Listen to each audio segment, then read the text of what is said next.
Saudari-saudaraku yang terkasih, berjumpa kembali bersama saya Inspirasiku di Antara. Renungan Harian Senin 11 Mei, Pekan Paskah yang ke-6. Semoga kita bersama keluarga, komunitas kita, selalu dalam keadaan baik, tetap sehat dan bersemangat.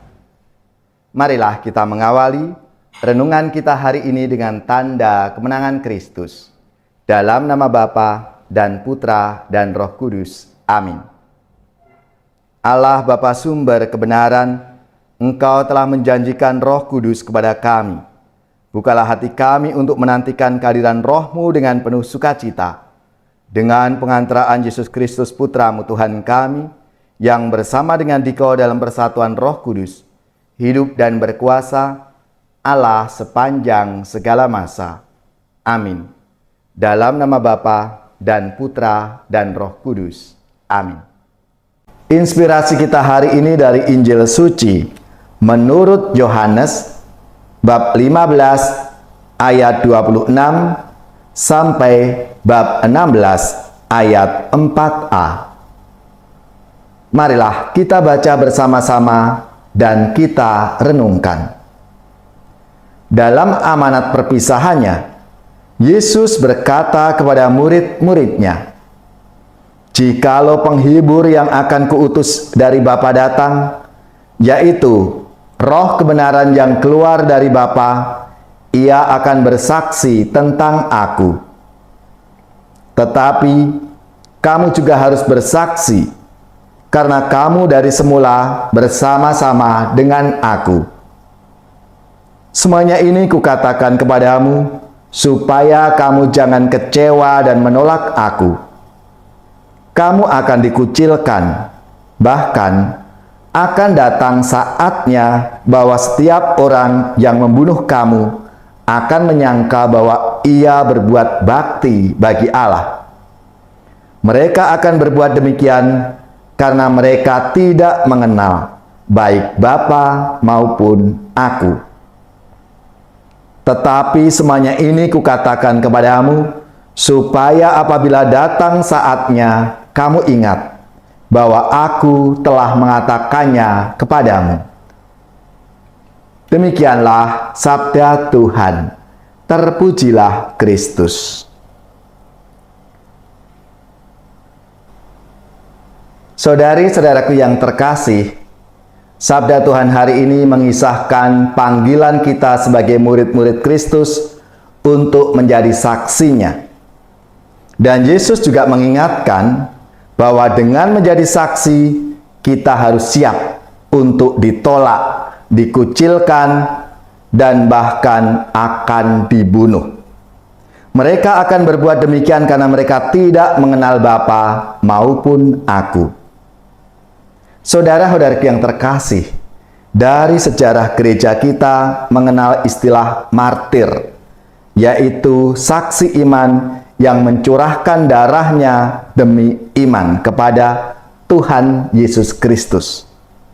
Pada mulanya istilah martir digunakan untuk semua orang yang telah mengakui iman Kristen dalam situasi yang sulit, entah dibunuh atau tidak. Namun sejak masa penganiayaan pada abad ketiga, sebutan martir dibatasi hanya pada orang-orang yang menumpahkan darah demi iman kepada Kristus. Contoh utama kemartiran adalah kematian Tuhan kita Yesus Kristus.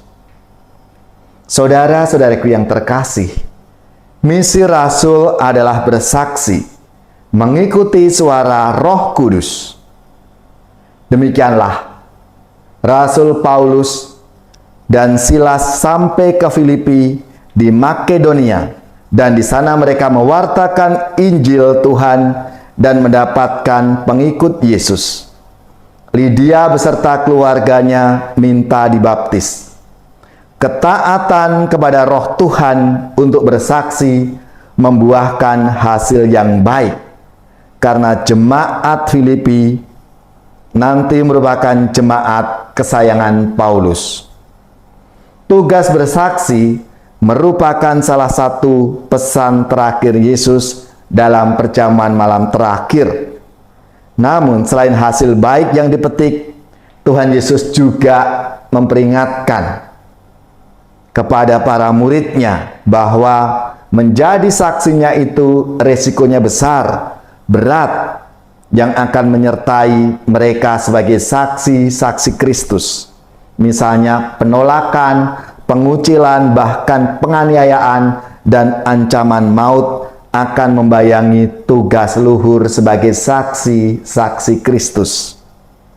Walaupun begitu, Roh Penghibur akan menguatkan dan membimbing para saksi Kristus.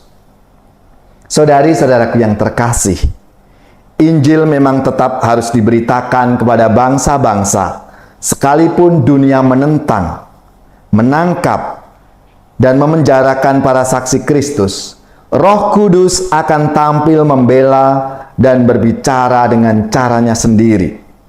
Tidak ada jalan yang instan untuk mencapai keberhasilan sebagai saksi-saksi Kristus.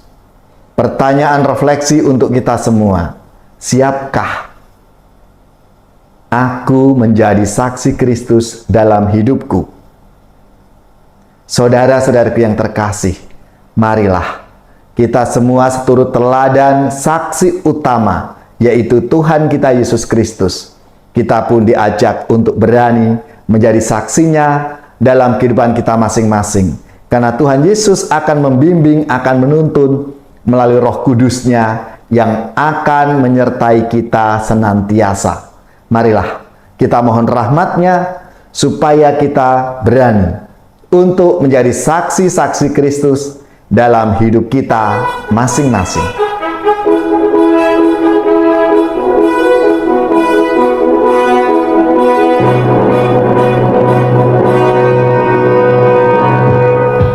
Setelah dirimu diselamatkan, jadilah saksi Kristus. Cahaya hatimu jadi terang, jadilah saksi Kristus. Tujuan hidupmu jadi nyata, jadilah saksi Kristus. Setelah dirimu kau tinggalkan, jadilah saksi Kristus. Kehidupan baru kau dapatkan, jadilah saksi Kristus. Api cinta Kristus kau kobarkan, jadilah saksi Kristus. Di saat hatimu jadi hampa, jadilah saksi Kristus. Tiada hasratmu dalam karya, jadilah saksi Kristus. Tiada harapan kan berjuang, jadilah saksi Kristus.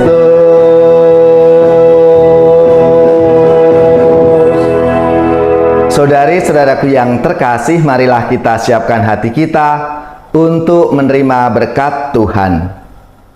Semoga saudari-saudara sekalian, keluarga-keluarga dan komunitas kita, orang-orang yang kita doakan, mereka yang sakit, yang menderita, seluruh tugas, belajar, pekerjaan, usaha serta karya pelayanan kita, dibimbing, dilindungi dan diberkati oleh Allah yang Maha Kuasa, Bapa dan Putra dan Roh Kudus. Amin.